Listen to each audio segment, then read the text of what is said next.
To start, we're going to be doing a goblet squat, and I keep those elbows high and the dumbbell up by my chin. And if your shoulders are feeling well and healthy, you can go ahead and add a reach to the squat. And that's just going to allow you to sit back into your hips and perhaps get a little bit more depth on your squat because of the counterbalance from the weight.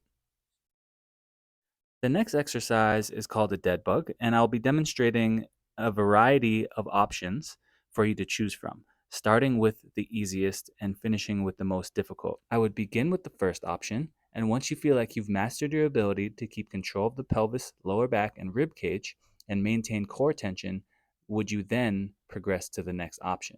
The leg lowers challenge the position of the pelvis, and the arm lowers challenge the position of the rib cage. So, your ability to manage both of those positions will determine how far you can go through these progressions and how far you can extend your range of motion during these exercises.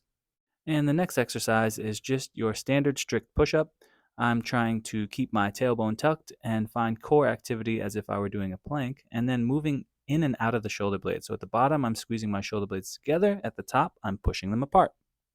And if we need to modify the push up, that is totally acceptable. You can do so just by coming down onto your knees with either the feet up behind you or the feet down on the floor, whichever one works best for you.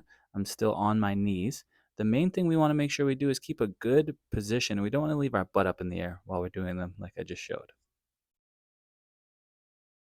The next exercise is just called a goblet good morning. It is a hip dominant exercise, so it is a hinge. And as you can see, I have soft knees so they're not locked out.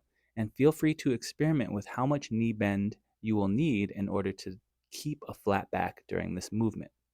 For the next variation slash progression of this exercise, I will just be moving to a kickstand stance, which is going to allow me to bias about 80% of the weight on the front leg and about 20 on the back leg.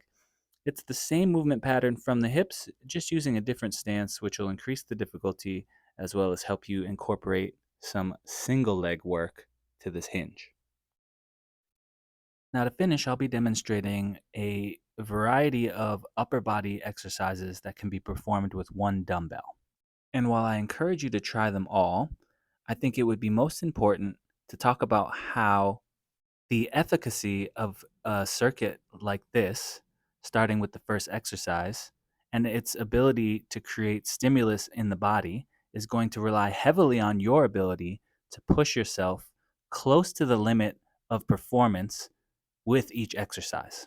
Since we're limited to just using one dumbbell or one weight, that would be our constant. So we're going to need to incorporate a variable, and that will be volume, reps, and sets.